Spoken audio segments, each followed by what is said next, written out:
Dude, Because your dad was into it, right? yeah. Okay. My hair looks like Mr. Bean today. Bane. Have you seen Bean the movie? I remember when it came out, Yeah. and me and one of my other cousins, like, he thought it looked funny, and I was like, you are the stupidest person ever. What? No. Well, that wait. was me. No. This week on the Retrograde podcast. That's insanity. I wrote down Brendan Fraser question mark. I actually don't. With the actual joystick, and you're like, Oh, yeah. hey everybody, this is Retrograde podcast. I'm Alex, this is Jeffrey. We're going to be talking about pop culture. We're going to be talking about stuff we're into. We're going to be talking about some stuff that we're not into. Yeah. Stuff that really gets our goat. Just, just goofing, as I like to say. Just some new boo goofing. New boot goofing. So yeah, here we go. Yeah. So on this week of the podcast, I want to talk about Andor Season 2, which just dropped, this week? Last night? Last night. Yesterday. Wow. Okay. I want to talk about AI in gaming, and not like AI as in like how the NPC characters are like interacting with the world, but actually using AI to create assets for games. A lot of people are upset about it. They think it takes like the genuine like art aspect out of gaming. And honestly, I kind of agree. We're going to get into that. And then I want to talk about a Tubi classic, a favorite of both of ours that you don't even know what it is yet. I just watched it a few nights ago. I took a bunch of notes. Okay. I'm really excited about this. Noted one. up. Yep, noted up, dude. Notre Dame. And I also do want to talk about this new Terminator 2D game that's coming out this September. I sent you the trailer. I'm going to put some video up in post. But Super pixely. super pixely. I mean, it feels like it could have been on the Sega, but we'll get into that. Sega Genesis? Yes, the Genesis. So, could Terminator Genesis been on the Sega Genesis? You know what? They kind of missed that opportunity. Well, also by about 25 years. All right. I actually kind of want to start with the AI and gaming thing. So this came up the other day when I was just researching a whole bunch of different stuff. But I found out, and I knew it was going to happen. I knew it was coming. Oh, Well, yeah, of course. But AI's I felt like it was going to be farther off, where people are going to actually be using AI to create assets instead of using artists. I thought like that was going to be years and years off. But it's even happening with like... See, I'm funny that... I find it funny that you're surprised, because I'm not surprised in the least. Really? Well, I guess because I've like spent so much time like 3D modeling and getting into that world and seeing like what all is involved in doing it, because I've wanted to make my own video games for a long time. That's why I got into that in the first place. That they could even get close to replicating that process. And one of the more recent and like biggest launches that has taken advantage of this is like the new Call of Duty, which where with that, I'm kind of fine with that, because like it's replicating reality to some degree. They're not like trying to create a new world. It's not like super art heavy. It's like... So you're more okay with it when it's imitating reality and Yeah, not fantasy? I think so. Just because like, hey, you want to make a model of any like object in this room, it just kind of is what it is. If you want to make it the most realistic it could possibly be, Okay, it's because gonna they be would have the been same result regardless. they would have been doing like phototelegraphy or something to scan it, like sure, there's a mega lot of that. scans or whatever those things. Unreal Exactly. Engines. Yeah. I mean, there's plenty of that going on, and I support that too, of course. But let's say it's something like Zelda, for instance. You know, something that's like super artistic. Okay. Like that's the vision. Okay. Right? Okay, I can kind of see how that would feel a little more like a cheat. Yeah, it's a cheat, and also it's kind of a slap in the face to like all these artists that like worked their entire lives to like be that person and make these worlds, you know? Yeah. And then AI's like, I got this. Yeah. Exactly, dude. Like, what do you think about all of that? So, okay, when you first mentioned this to me, I think my original opinion was like, who cares? Because, okay, if you're playing a video game, you are already existing in this artificial world, and we've already got games that have these procedurally generated worlds like Sure. No Man's Sky, where an artist wasn't making this. Not every little thing you see was handcrafted. Right. Yeah. You know, are they using, let's say, an image generator to create some concept art that then they're like using that to model, or they're filling in gaps, or like, I don't know. I mean, this whole AI, using AI for creative stuff, like it raises so many questions, and it's oftentimes hard to know. I mean, even as an artist, exactly where I stand on certain things, Right. because in some ways it is extremely interesting Yeah. what it can do, but then on the other hand, it's like, are we just throwing human creativity in the garbage can and just being like I said earlier, That's the okay, thing, man. you got it, AI, you do my job for me. It's kind of why I stopped like 3D modeling as much as I did, because I wanted a career in it, and I saw where this was going a few years ago, and I was like, Absolutely. oh, Yeah. like I could spend thousands and thousands of hours like getting to be the best and then be completely replaced. I mean, I think that a lot of people are facing that same exact type of quandary with becoming a really skilled at something that was extremely hard and extremely time consuming, Yeah. that AI can do in seconds. And, you know, from like, okay, if we also take a step back of like, you know, creativity and what feels right, I mean, you can totally understand why any entrepreneur would be like, oh, like I don't have to pay someone for 100 hours to make this model that's going to cost me $10,000. Like, Yeah. we can do it in like 1 hour. Why Right. wouldn't someone do that? So like, As an I see entrepreneur, I the was like temptation. Yeah. I get it too. Why someone would, I mean, want to do things faster and cheaper. Yeah. I do get it.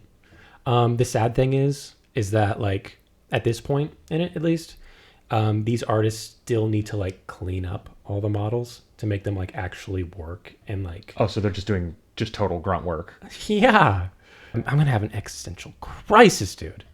I think we're all already having one currently at the same time together. Oh, absolutely. Without a doubt. First thing I think of when I wake up. No!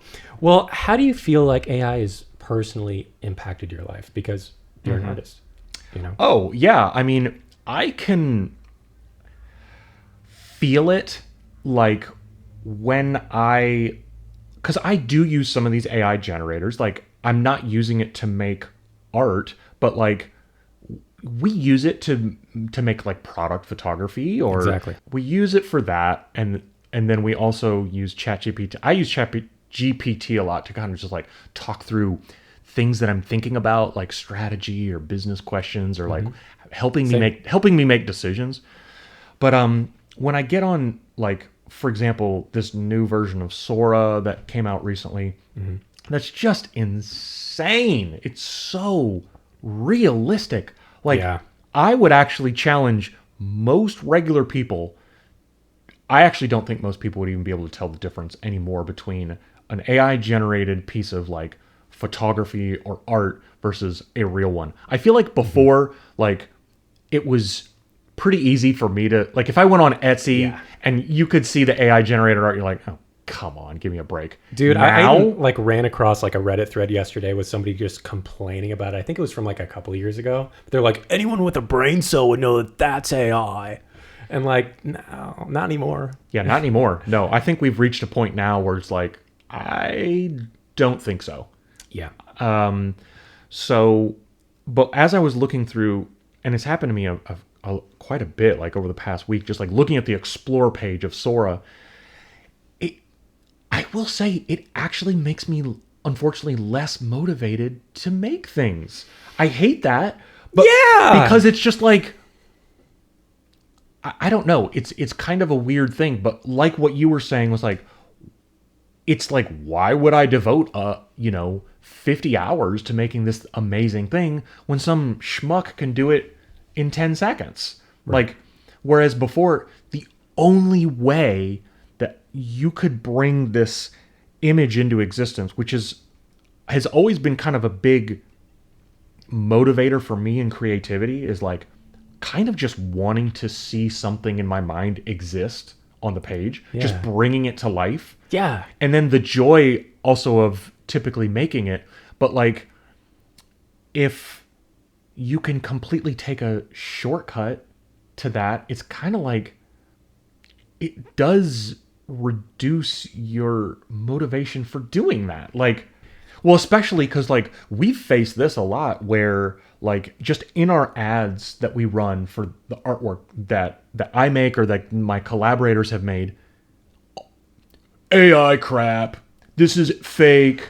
And I'm like, So much of it. it's discouraging, but then I've got to be like, hey guys, no, we've been doing this for 15 years. Like we don't have any AI generated art on this website whatsoever. Like it's all hand drawn. And sometimes they'll start a good conversation, but like people literally just, that's their default. They just assume anything that they're seeing out there is fake.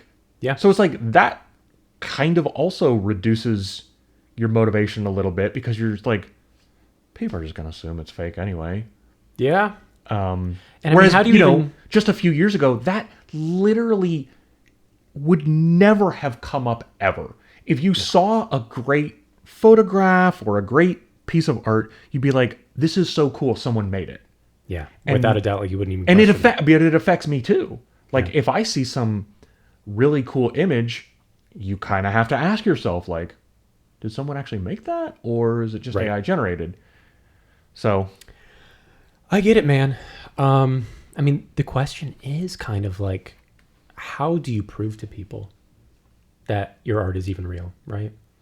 Like, how do you tell people? How do they believe it? There's no other way outside of just being like, hey, we made this, because I feel like people really do care. They do. Yeah, exactly. Because, you know, we've talked about this, but like there's no value really in AI generated art because there's no story. The value comes from someone putting like basically the time, the blood, the sweat and tears into it because so I think this is one difference to me in like video game assets versus like actual art that you would hang on the wall. Like you're going to hang something on the wall because it kind of has meaning to you, because you're like, someone made this.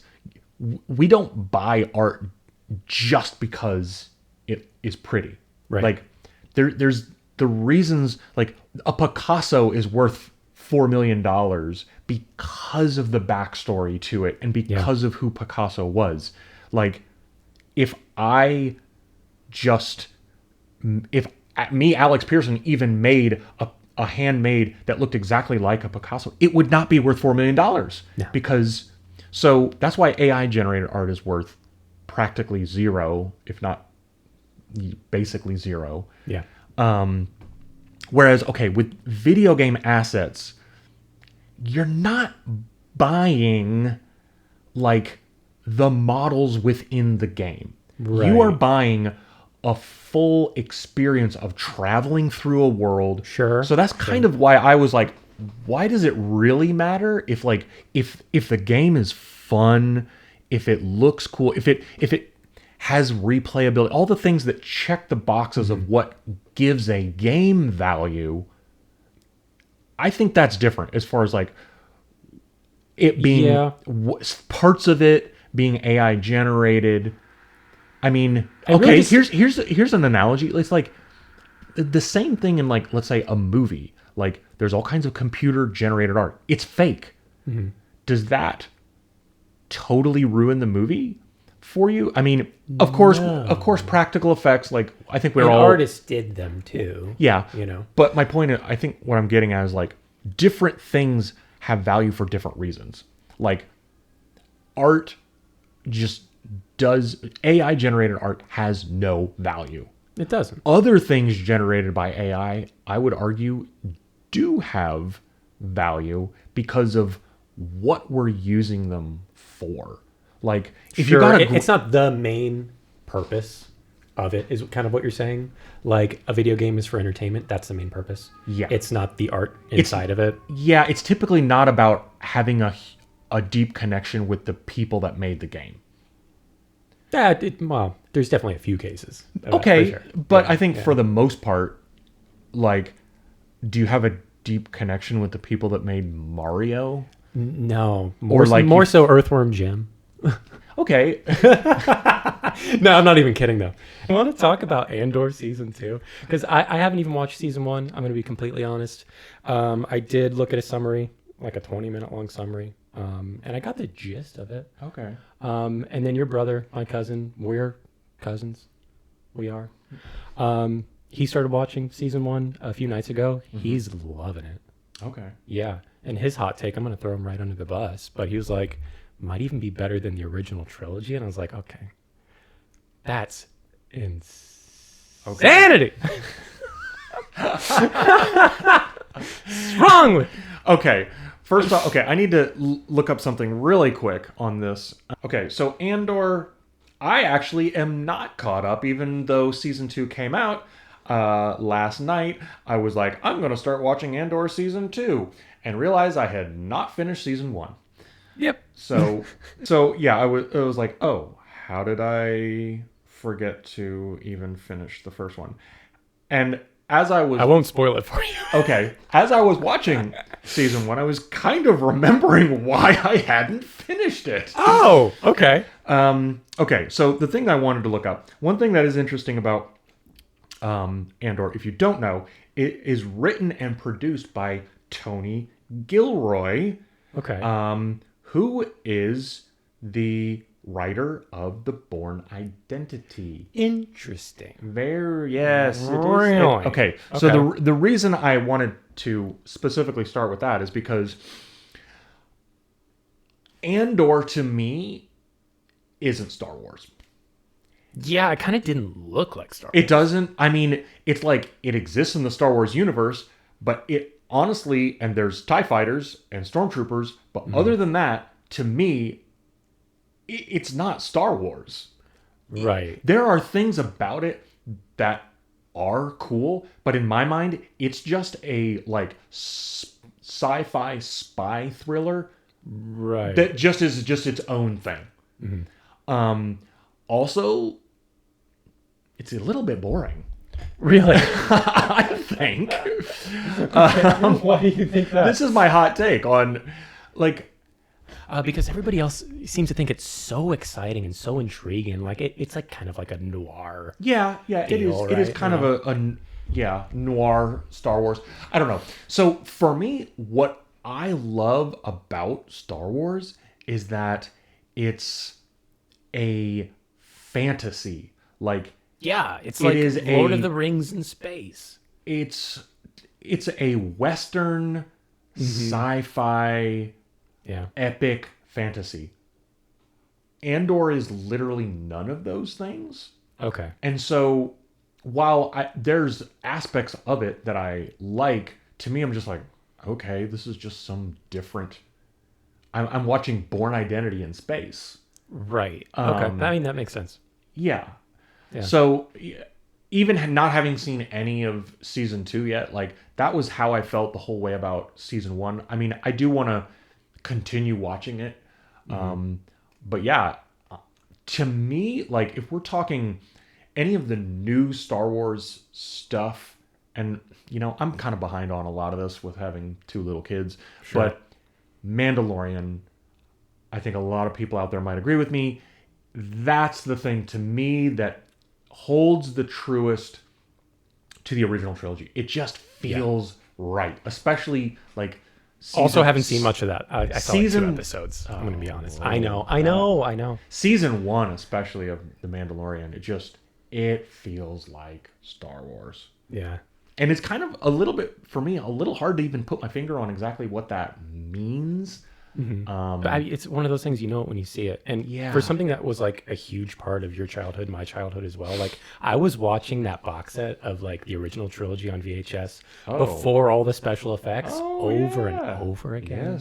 Yes. And I mean, ever since they started adding all of those wild special effects and sound effects that weren't a part of it. It just doesn't make sense. George Lucas wants to fulfill his original vision.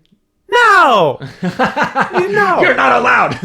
No, he shouldn't be allowed. I There agree. should be laws. Should be movie laws. I think we can all agree on that. That's against movie law. Yeah. I kind of agree that once you release something into the world, it's especially like that, it's basically like, it's practically public domain almost at this point, with just Yeah, it's all done. of our collective consciousnesses of what we remember. So it's like, of course we're going to get upset when you take our childhood memories and you start tweaking them and be like, oh yeah, this is going to look different now. We're going to Right. insert a weird little song here. It's like, Dude, no. I did a blog post about that song. Well, not just that song, but all the changes in Star Wars Yes, recently. yes. And that Cy Snoodles song, In Return of the Jedi. so wild. Yeah, with the mouth going. No. Why? No. Why? I think they even added like a little clip of like Boba Fett like flirting with one of the Twi'leks or something like that. Just like a couple seconds. It's just like, hey, how you doing? Hey, what's up, baby?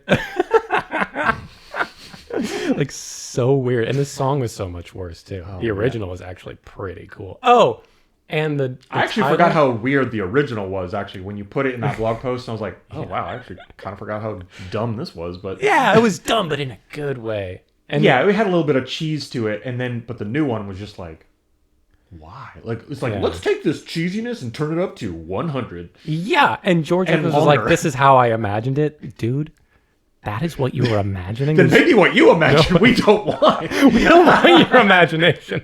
The limitations kept you sane enough. Yeah. But yeah, no, limitations in creativity, like that is Yeah. a good thing. It is a good thing. Now, you were talking about how like the director of Andor was kind of what made it or broke it for you. But Well, one thing. okay, I love Born Identity. Okay. I've only seen the first one. Yeah. I haven't watched the whole trilogy. That's the best one. The other, the subsequent ones aren't as good, but Okay. I'm the kind of guy that has seen Being the movie 45 times, but I haven't seen like Godfather. I haven't watched any of these other classic movies. Yeah. I just don't care. yeah, That's not what we're about. No, exactly. But one thing that made me think about, what was the second new Star Wars movie? Was it The Last Jedi? That was the second one, right? It was Force Awakens, then The Last Jedi, and then Rise of Skywalker. Yes. Okay. So Last Jedi was directed by Rian Johnson, who directed one of my favorite movies, Brick, with Joseph Gordon-Levitt. Okay. Have you ever seen that? I think so, but I don't Oh, remember It's- anything about it. cool, dude. He's just like a high school kid. There's like this drug underground, and he's like trying to like solve the mystery of his like dead ex-girlfriend and all this stuff. But like That sounds vaguely familiar. it's so cool and Yeah. so much fun. And I was hoping to like get a lot of that out of that movie. And you know what? In some parts of it, it had a little bit of that magic. There were some shots that were super cool. Yeah. Like the racing of like the fighters through like the salt flats or whatever with like the red, getting kicked up in the air. And Yeah, like, that the Apocalypse Now shot, that was in that one too, I think, with like the TIE fighters against like the sunset. Oh, yes, that that shot Apocalypse was Now? I think so. incredible. Yeah, there's a lot about that movie that was just wrong, but Yeah, the weird, quirky Luke Gam- Skywalker stuff where he's hawking lightsabers. He's not hawking lightsabers, guys. he He's calls not it a gonna laser sword. Wait, he did? Yeah. That part I feel like was inexcusable. That's so grotesque. Uh-huh. Okay. Well, yeah, I get it. Luke Skywalker would not He call it a laser sword. He wouldn't do any of that.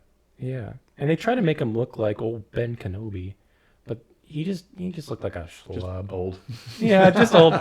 No Ben, no Kenobi. Yeah. It was weird. They were all weird. I mean, especially, Palpatine coming back. It was a big stinker. I was like, oh, Poopetine. yeah. Emperor Poopetine. Now, having said all of that, I liked him.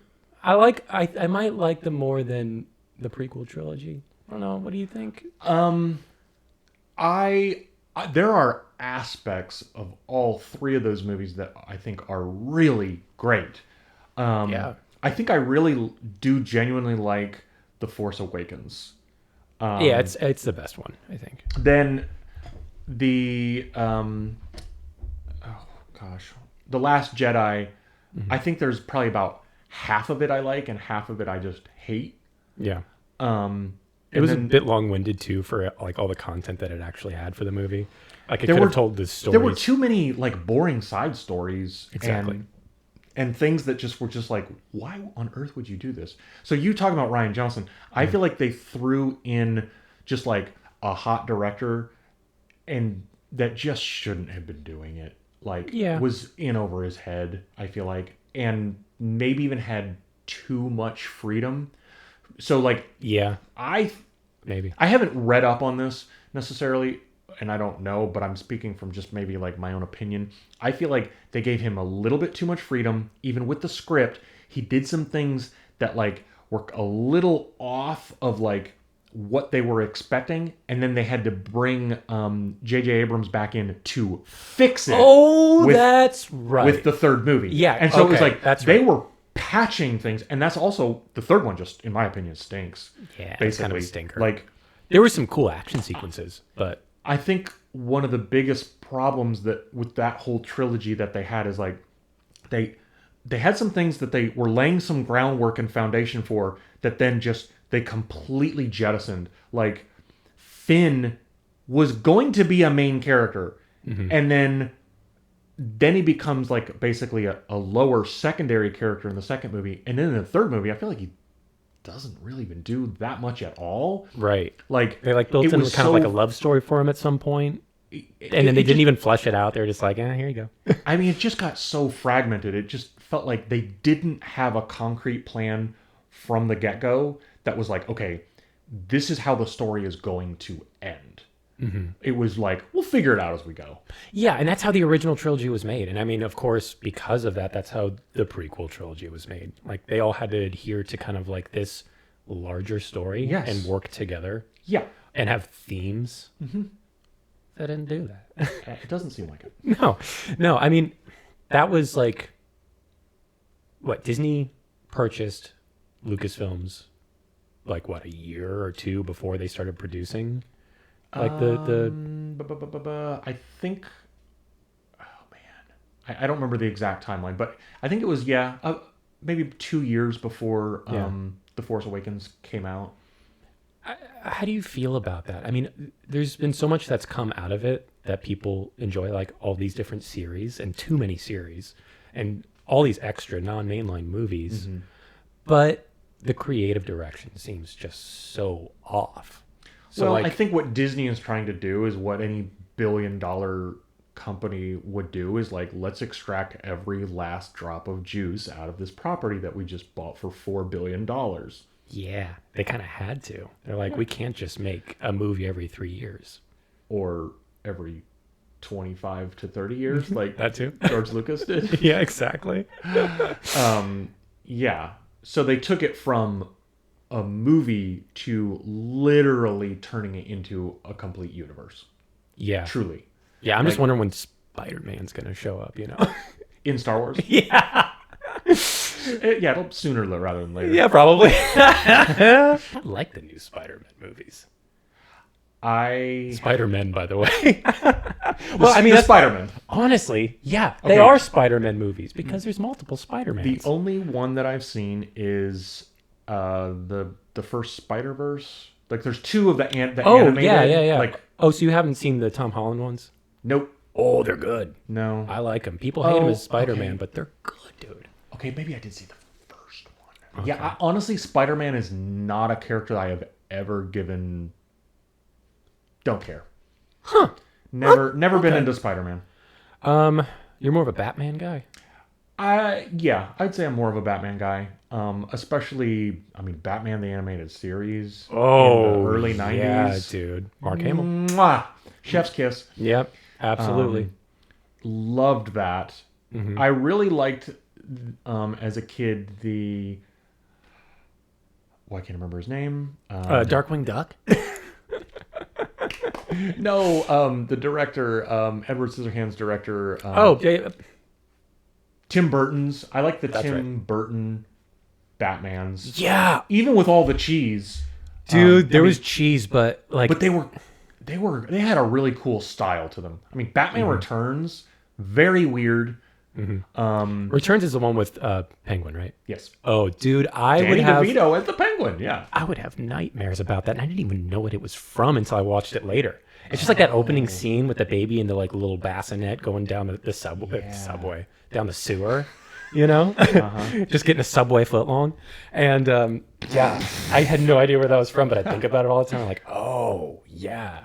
But really, like, I wish he did more superhero stuff. Tim Burton? Yeah. Like, he nailed it. It was perfect. Yeah. I mean, he kind of went into weird territory a little bit. Yeah, I mean, it was like it had an element of darkness, but also candy comic book. I feel like he did a good job of like blending the darkness with like a little bit of a lighthearted weirdness. Yeah.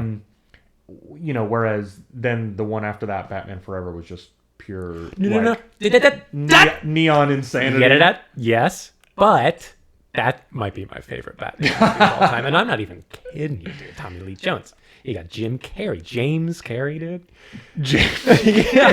That was actually his name on In Living Color. Yeah. His title was James Carrey. Weird. It just doesn't work. No, it ain't right. No. But yeah, Batman Forever. I need to watch that again. I probably haven't seen that one in 10 years. You should. The opening sequence rips. They're the vault, ripping the vault out. Yeah, ripping the vault out, and like the boiling acid starts coming up, and the security guard's like, "It's boiling acid." I don't remember that. Dude. Yeah, and I mean, I know that this is just like a part of Batman and the characters' names and all that, but Edward Nygma. I love that name for the Riddler.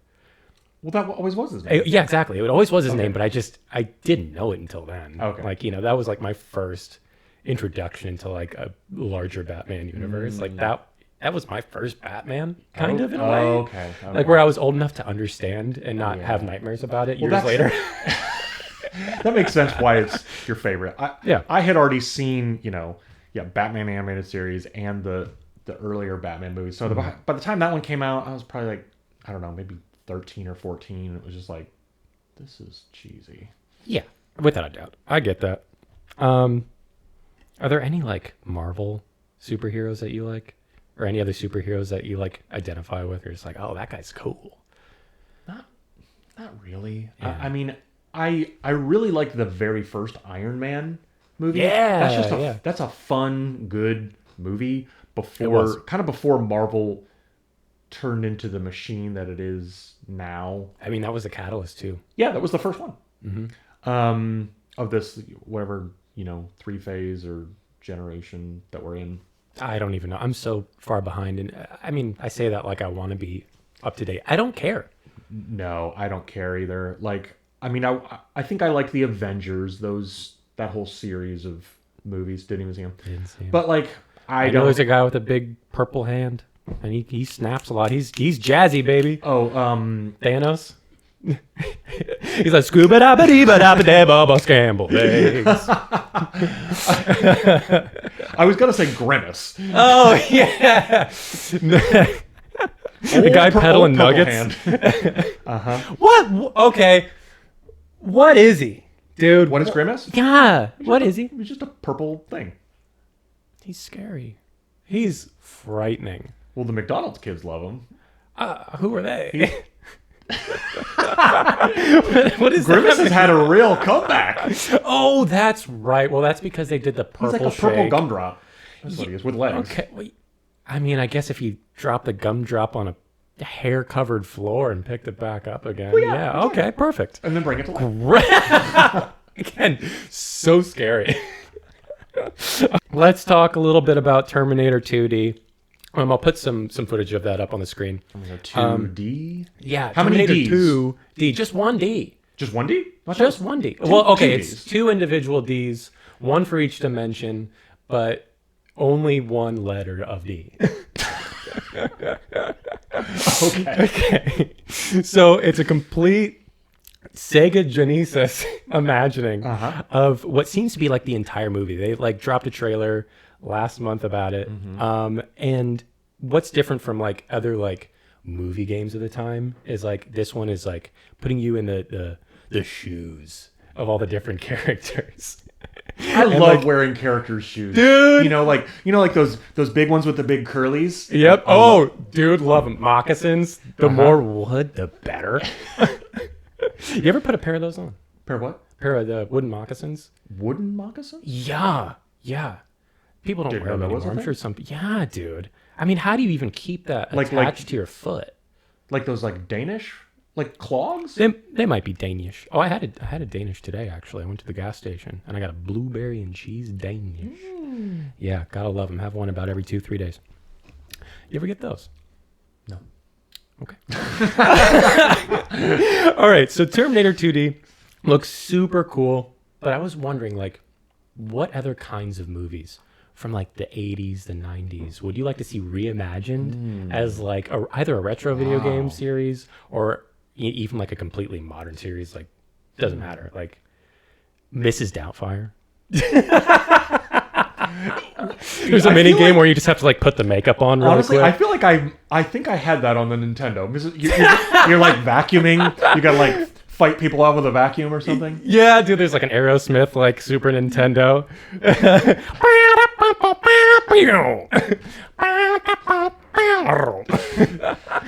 Or maybe I'm thinking of The Simpsons. Yeah. Dude, I think there was a Simpsons one. Oh, there the was arcade game. Marge did have a vacuum, I believe. Oh, really? Yeah. I don't know about this. What? I'm gonna need to The look Simpsons into that. arcade game? No. 4-player? Oh, was it man. like a beat 'em up? Yeah, it was like the Ninja Turtles arcade game. Oh, okay. I think it was probably literally just a port of that. Oh, you're just running around sprites. sideways and like fighting off Smithers or something. Just like a regular episode of Simpsons, I guess. Yeah. Okay. Exactly. Well, that's cool. You know all the things that would happen in a regular episode. Yeah, exactly. Fighting off Smithers with a vacuum cleaner. I'm sure that actually probably did happen at least one. I've seen it. I think I told you about this the other week. I've seen a number of episodes of The Simpsons recently, and it reminded me of how good like the original like 15 seasons of it were. Oh, the original 15. Yeah, you know, the original 15. Because the back 18. Honestly, I'm an original 15 kind of guy. Yeah, same. We got that in common. Cool. That's sarcasm. I don't exactly remember when I stopped watching it, but it was a long time ago. Yeah. I mean, I was a huge fan from the pretty early on. I don't know if it was season 1 necessarily because we weren't allowed to watch it at first. When it first came out, it was too rude. But then my dad actually watched the show and was like, "Oh, this is hilarious." Yeah. So yeah, it's awesome. Exactly. Yeah. Where are we? Yeah, we kind of. Well, you were asking me what series or old nostalgic vintage thing would I like to see turn into a video game like that? Yeah. Yeah. The Fifth Element. Ooh! See, dude, that's what I'm looking for. Yeah. That's exactly what I'm looking for. There was a Fifth Element video game that we had on PlayStation. Oh, that was not very good. Nope. I actually looked at this recently. Okay. Yeah, you had to go around collecting the elements and stuff. A fun Top Gun. Ooh. I mean, they made something like that back in the day, but a reimagining of a Top Gun would be cool. Those arcades were with the actual joystick, and you're like, oh, yeah. And you would just get sick. You never saw anything like that before. We actually had this place called King Richard's in Florida. And it was kind of like a copy of that place somewhere in California. I don't know. I've never been out there. I don't know anything about it. Like King Arthur's. Oh, something. Okay. So like jousting and. No. We talked about that the other day. Armored Combat in Nashville. Gotta go see that. Ooh, but okay. No, this was like just a huge arcade made in a building that looked like a cheesy castle. Oh, okay. And I think you guys went there with us one time. Wow. And you guys got in the big boy go-karts. My dad, you, and Ben took off before the green light and made my dad so upset. I don't remember any of this. He's like, he took off before the green light. He cheated. I mean, he did. So, I mean, you know. Were we gonna win a medal? There was a medal. Unfortunately, if you unwrapped it, it was just made of chocolate. Right? But, you know. Dude, those chocolate coins were sick. Loved them. Not considered legal tender, though. Surprisingly. In some circles. Some very strange circles. All right. Let's get into this Tubi classic, dude. Okay. Should we explain to the good people of the world what Tubi even is? Oh, we will. I will. Because I'm willing to bet there's a lot of people that don't know what you're talking about. Oh, there's way too many than there should be. Probably. I'd say the majority of the Earth's population. They did have a Super Bowl commercial recently, though. Well, the last Super Bowl. So they're doing something. I did not know that. Yeah, they're spending big bucks. So Tubi, I mean, on the surface, it is kind of just like another free video streaming service. Mm-hmm. But the magic of this, dude, is that they have, they quote at least, that they have over 275,000 movies or TV show episodes right now, which I find really hard to believe. But I looked, and I tried to refute it. You tried to watch them all? Just a second at a time. Well, unless you actually look for it and start to watch like more retro movies and like classics from the 80s and the 90s, you're never going to see the cool stuff. Okay. And I think because of the recommendation engine? Yeah, the recommendations, or they just haven't searched a little deeper. But I think I haven't done that on Tubi. You have to. You have to. Because like I think what they're doing is like they wanted like a way to start cheap is what it feels like, and they're getting all the movies and the shows that people didn't care about from other streaming services that they could pick up and license super duper cheap. Exactly. And just like fill it out. So if you go deep on it, you're going to see what essentially equates to like our childhood. Our childhood, but also just like weird home movies. Kind of. Really? Like someone like filmed and like stitched together on like a Windows 98 PC. And like, you know, and it was like published by like a bookstore in like Tulsa. You know? Well, we're going to get into publishing movies. I don't know why, but... Yeah, but well, someday, 25 years from now, it's going to be on some kind of, I don't know what it's going to be called. Streaming platform, whatever that is. Don't even know what that is yet. But... there are so many amazing movies that you might not see anywhere else that kind of rotate in and out. And this week, the one that I want to talk about that's on Tubi right now is Point Break. Oh, okay. Yeah. Yeah. Yeah. You just watched this. I just watched it. You just went through the whole thing. Yeah. You told your wife all about it. Yeah, well then I think I need to recanted the whole journey. Because I actually made notes on this. You got notes too? I took notes. You got Point Break notes? You got Point Break pointers? I got Point Break pointers. PvP. It is so insane. Yeah. It's an insane movie. Yeah. Did you catch it from the beginning? Yeah. Okay, fantastic. Yeah, I watched the whole thing. Great. I mean, I watched it, I think, in 2 parts. Because I was watching it, I couldn't sleep one night, and I just went downstairs and was just like, oh, Point Break, I've never seen that. Oh, you hadn't seen it yet? No, I had never seen it. Oh, nice. And I was like, this is amazing. Yeah. 2 words, or 2 names. Johnny Utah. Oh, yeah. And Patrick Swayze. Yeah, and Gary Busey. Oh, my God. When I was watching it the first time, I was just watching it. Just because I couldn't sleep. And then I was like, oh my goodness, this is so hilarious. So then the next day I was explaining the plot to my wife, and we were just laughing about it. And then a few nights later I couldn't sleep again, so I was like, okay, I'm going to finish Point Break. I was like, I'm actually going to take notes, because I can't even remember all the insanity about this. Okay, as soon as the movie starts, the rainy shoot 'em up. Yes, what? He's rolling. He's doing barrel rolls in the sand. Like... shooting like just targets around women and children. Targets. God! And then the guy that's like dressed as a guard, he's like 100%. And then in the rain, just drips going everywhere. Amazing. Love that hand gesture. Okay, gotta love it. So then from there, Keanu. Why is everyone so mean to Keanu in this movie? I mean, so he's graduated the top of his class. yes.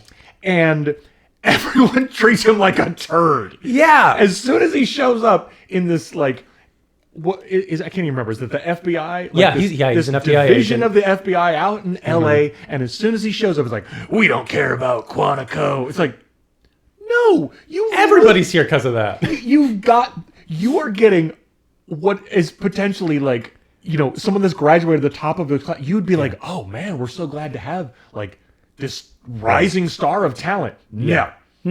The guy from Scrubs hates the guy from the tall-headed guy from Scrubs. the tall-headed guy from Scrubs hates Keanu Hates him, dude. for no good reason. Okay. Yeah. The next thing that to me is absolute insanity. I don't know if you caught this or not. Oh, I but hope I did. When they're doing the walk and talk thing, they're going through this busy, FBI war room or whatever. Yeah. Scrubs guy tells Keanu that there have been 1,300 bank robberies in LA County in the last year. Wait, hold on. He said 1,300 in the county in the last year. I caught the part where they were saying that these guys did like 27 in the last 3 years or something like that. No, 1,300. I don't think and that's so. that is in just LA County, not the whole country. Yeah. So that would be, I did the math, that would be 3.5 bank robberies per day. It's not Gotham City. Wait, 3.5. So, sometimes you only get halfway through the bank robbery. Oh, sure, you get stopped. Yeah, that makes sense. Right, Okay. right. Yeah, they can't all be successful. That is just Yeah, that's pretty was one of my mind-bending stuff. absolute favorite things about probably the entire movie, that there have been 1,300 bank robberies. I don't want to skip around too much, but one of my favorite things was when Scrubs guy, tall-headed Scrubs guy, is getting mad at Johnny Utah or Keanu Reeves because he's surfing, he's cutting up, he's crushing tubes, he's having a great time, Right.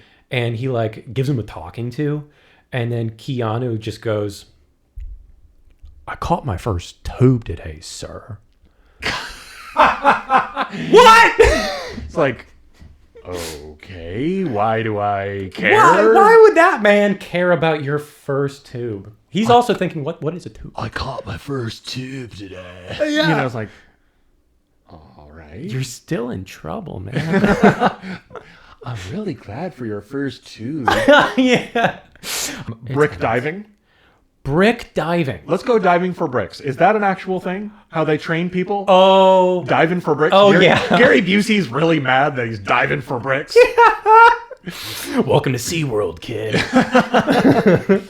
And of course, Keanu gets paired up with Gary Busey, who obviously is a complete insane person. Oh, yeah. In real life and in the movies. Yeah. He's just playing himself. Pretty much, man. And so they get paired up to start working on these bank robberies.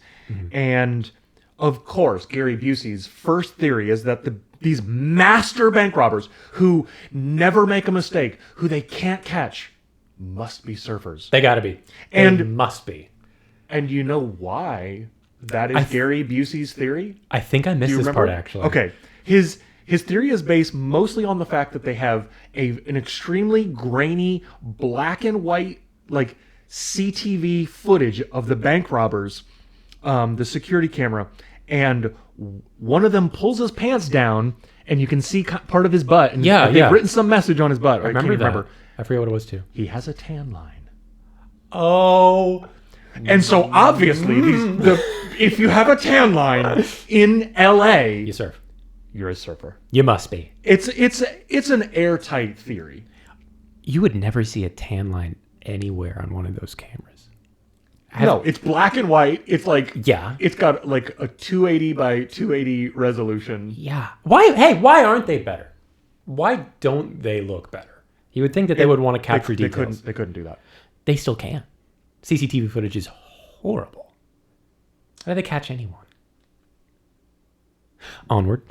Okay, so Gary Busey tells Keanu, if they're gonna solve this case, you're gonna have to learn to surf.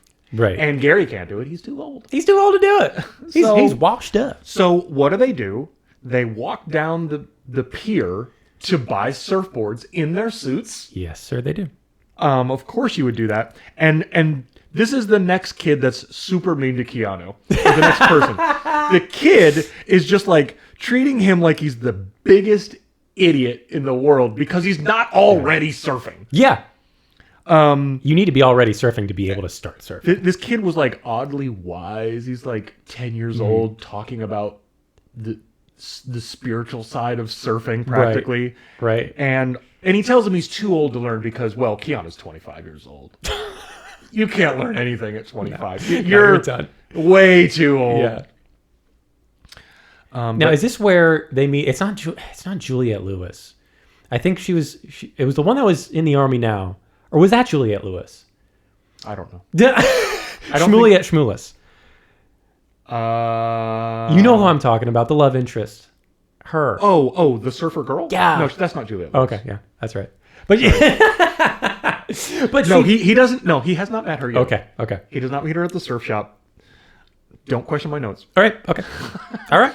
I didn't have a timeline on my notes. Okay, so Keanu goes out and he surfs for the first time. It's an exciting montage. Mm-hmm. But he almost dies because he doesn't know what he's doing. And the girl that you were just referring to saves him. Shmulis. She is super mean to him. So mean, dude. She's like... the meanest. Basically, she's mad at him for not being good at surfing. Right. And she's like, if you're going to commit suicide, do it somewhere else. Like it's her ocean. Yeah. Don't defile my beach with your lack of surfing skill. Where's her credentials? She has no credentials. I mean, I don't think she has them posted, but I... Oh, okay. Yeah, I guess there's no evidence. Okay, so... this girl, it was very intriguing to him. They go back to the FBI, and they're reading up on her stats on an old green screen computer. Is that what that was? I was like looking down at something, and I was like, what are they even doing? Okay, I love this scene because he has this female coworker, and they're literally reading things about like her height and her eye color, and the coworker is like basically saying like, wow, sounds hot.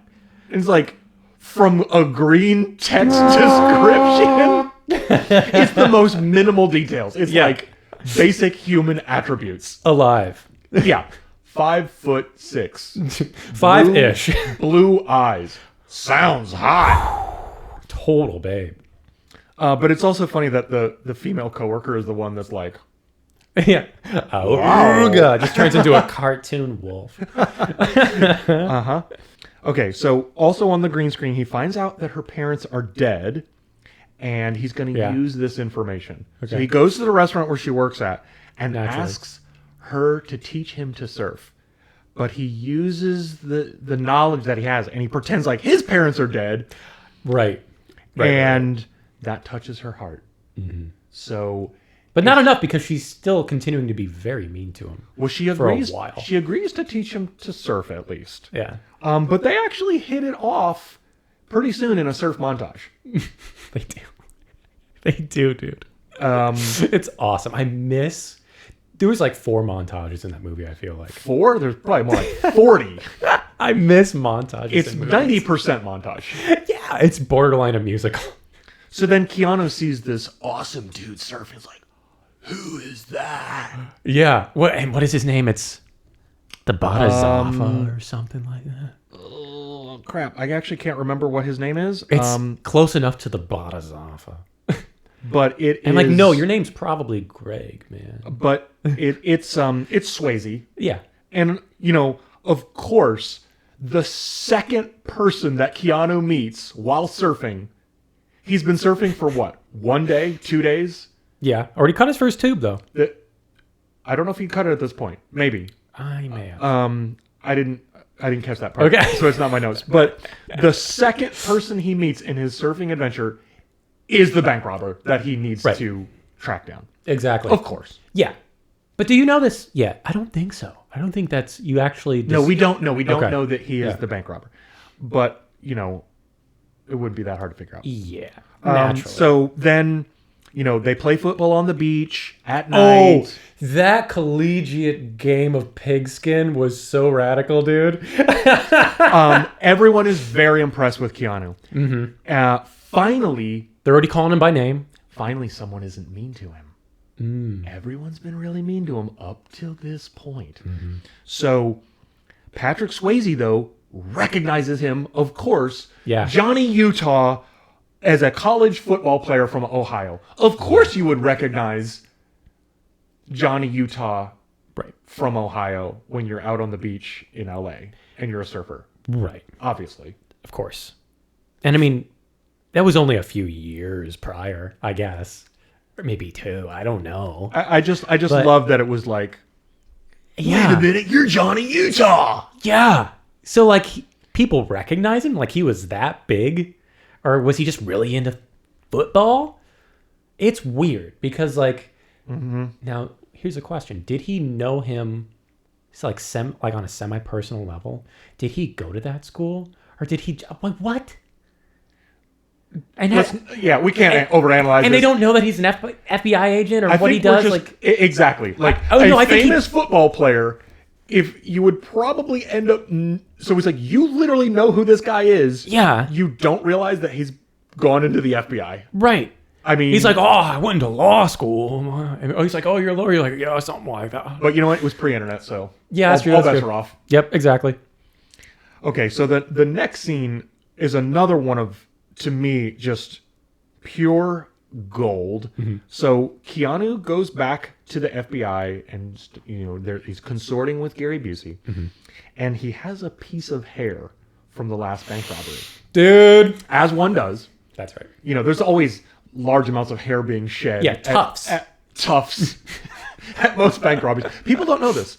Most bank robberies, there's a lot of hair left over. Yeah, it's like a great clips, all said and done. Yeah. So they take it to the lab to analyze the hair. They find some random chemicals. And so they need to figure out which beach has these chemicals. So they go to the beach and they start cutting random dudes' hair. Yes, dude. Like just going up to people and just pulling their hair out.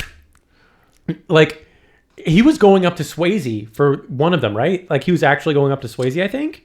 No. It wasn't him? It was no, I somebody- don't think so. Okay, it was a part of, like, that friend group. And he, like, comes up, he's like, there's a spider in your eye. Hang on. And just rips those Yeah, he tuft of hair just out. rips a chunk and he's like, oh man, like, Oops, sorry. Lucky I was her. Oh, that was a close one, man. Like, okay, like, don't get away from me. So they gather up this hair. Of course, the very first beach they go to is a match for the chemicals. Yeah. So now they know where the bank robbers surf. Right. They've whittled this down. It's whittled.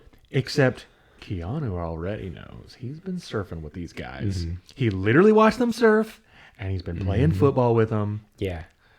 Yeah. Okay, so in my notes, we are only at the 30-minute mark of this movie. I feel like I had so many more notes up to this point too. Like after that, they just started getting fewer and fewer because It's really front-loaded with it's front loaded. gems. Yeah. Not that there's not good stuff coming up, but Yeah. I think that was all I had watched in my first sitting of the movie, which was like at 2 a.m. when I couldn't sleep. I watched the first 30 minutes, and when I went back, I actually couldn't believe I was only 30 minutes in. I was like, Yeah. what? I thought I watched half this movie. Right around this point, Keanu runs into the street toughs, or I guess like the beach toughs, right? Okay, I call them surf Nazis, but it's Which is an actual movie. yes. You know? Do you know who one of those people was? One of the surf Nazis. Maybe. Anthony Kiedis from Red Hot Chili Peppers. What? Yes. It was, dude? Uh-huh. No kidding. No kidding. I need to rewatch it then. This That's is awesome. at least the third or fourth instance of people being really mean to Keanu for no reason. No reason. This is especially a no reason thing. They just start beating him up. Uh-huh. Like for literally existing. Yeah. Oh, and Busey's just like trying to talk to him on the radio. He's just like, oh, I hope he's not hitting on babes. Right. Like, what? So the surf Nazis Scamming checks. are basically just like, you can't surf on our beach Yeah. with no reason. No. Keanu's just trying to take a shower, Yeah. and these guys are just mean. You can't bogart tubes, though. They're just meanies. Yeah. So Swayze comes to the rescue once again. Very cool fight the scene. only Very cool. person that's being nice to Keanu Mm-hmm. is the bad guy. Yeah. So he's not all bad. He's not all bad. He has okay, and then right after that, Keanu imparts his surf mantras to Keanu. Yes. How you can just like lose yourself in the waves. Yeah, and it all starts to click for him. Yes, it's very semi-spiritual. Yeah, and I think at this point there's no more surfing. Almost. Yeah, like they do like a night surf, or was that like after? That was after the football game. So it's like They do a night surf. Yeah, okay. yeah, and I think after this point, no more surfing. It surfing's becomes a out. plot, the B plot. Yeah. Before having seen this surfing movie, was the gateway. exactly. Before having seen this movie, I thought like, oh, surely the entire thing is surfing. Nonstop surfing. It's like, what was that movie that came out in the early 2000s? Blue Crush. That's right. That's the one. You know what? A surprising lack of bank robbery in Blue Crush. Could have made it better. Probably would have made it a lot better. So, okay.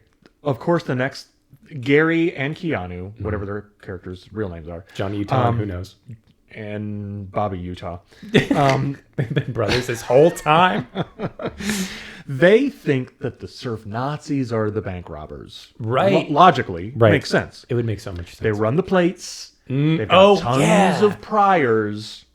So another interesting thing at this point. So there's these other like low-level cops that are just like beat cops, and when they tell them that, so they're helping them with this stakeout. And they're like, "This is total bull crap." Yeah. It's like, why? Like this is it's what a logical Yeah. conclusion to come to. You've got these surf Nazis with all these priors. Like, let's check it out. They're Right. Why are we even here? It's your job, man. Yeah, just okay. Then crazy party at Swayze's house Oh, yeah. where Awesome. something. Oh, we realize that there's kind of a love triangle going on between Swayze, Shmulis. Shmuliat Shmulis, just short-haired girl. But we're realizing at this point, oh, wait a minute, they're all three of these are kind of Yeah, they're intertwined. And then intertwining. you kind of find out that like her and Swayze had a thing, but it didn't work out. And Aunt Swayze? Aunt Swayze, yeah. That's right. Aunt Swayze. No, Uncle you're Swayze, so pretty. Uncle Swayze and Aunt Swayze. Yeah. Yeah, but like they had a thing in the past, and it kind of seems like he didn't want it to work out, so he doesn't even care. He's like, yeah, man, have fun. To like Johnny Utah. Yeah, very weird. Weird, Like, but whatever. You know, at least there's not going to be any animosity because of that. Like, yeah, that's which is cool. funny because as I was watching, I was like, "Oh, this is going to be the problem." Yeah. And it's just not somehow. Very strange. Yep. I wrote down Brendan Fraser ? I actually don't remember why. I think I was like, "Wait, is one of One of the street. Swayze's crew played by Brendan Fraser?" That would have been so ill. I'm actually not sure. He wasn't. I in it. never. I would have yelled at the top of my lungs if he had popped up on screen. There's no way. So yeah, maybe he's not actually in it. Yeah, I don't think he's not in that movie. Oh, okay. So should now have they're out on the beach, just gathered around a fire, and Swayze's talking about the 50-year storm. Oh, that's when he brings it up, dude. And what I really love about this, Keanu asks, "What's that?" Well, it's a 50-year storm. It happens once every 50 years. What else do you need to know? He kind of told you what it is. Yeah. What's that? Yeah, and would you imagine that it's a big one or a small one? It's probably large. Probably. Yeah. Logical to There you go. conclude that. This man was the top of his class in the FBI. They didn't. Well, he was not meteorological school. Okay, it was Okay. Quantico. They didn't cover right. that stuff. Cut him some slack. Okay, fair enough. They weren't studying storms. Yeah. Okay. So your timeline on the night surfing was a little off. That's actually coming up. Okay. So after the fire, Keanu follows the girl into the candle room. That's actually where we're establishing the love triangle thing. Yes. The candle room. Candle room. Yeah. In what the it is. 80s and 90s, all like romantic moments always happened in a room full of candles. Romantic exposition of all sorts. Just imagine this shelf 100% filled with candles. Yeah. Probably actually more. Like $1,000 worth of candles. Yeah. That was the most expensive shot in the entire movie. We only got one take. We got to make it good. These candles were cleared a ton. out multiple Bed Bath & Beyonds. When's the last time you been to one? Peace. They're big. Rest in peace. They're gone. Oh. They're bankrupt and they're shut When? down.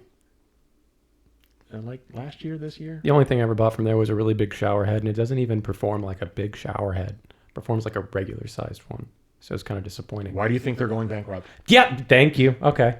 Yeah. I expected bed, I expected bath, and I expected beyond, and I got none of those things. Yeah, I never got any beyond.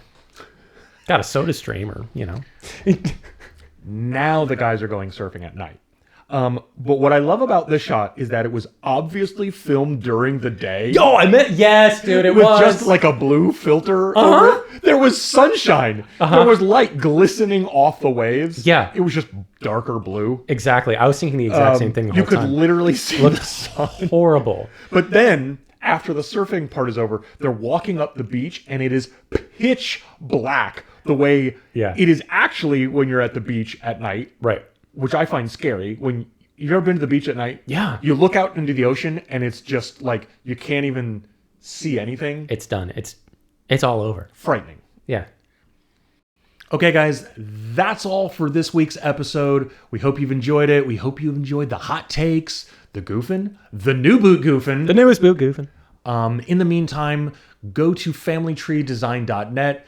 We've got a lot of cool pop culture art there, a lot of it that I've made, a lot of great art from collaborators that I've worked with over years, making amazing art. So if you are enjoying what we're talking about on the show, it can't be 100% guarantee, but I feel like there is a high probability that you will also enjoy the artwork that is on that website. I would have to agree. Oh, and also, be sure to like and subscribe, please. Oh, right, that thing where you Oh, please do it. like it, subscribe it. Dude, apparently if you just say that, it like lights up the thumb on like beneath the video now. Bling. Yeah, that's right. All right, bye y'all. Thank you. Thanks.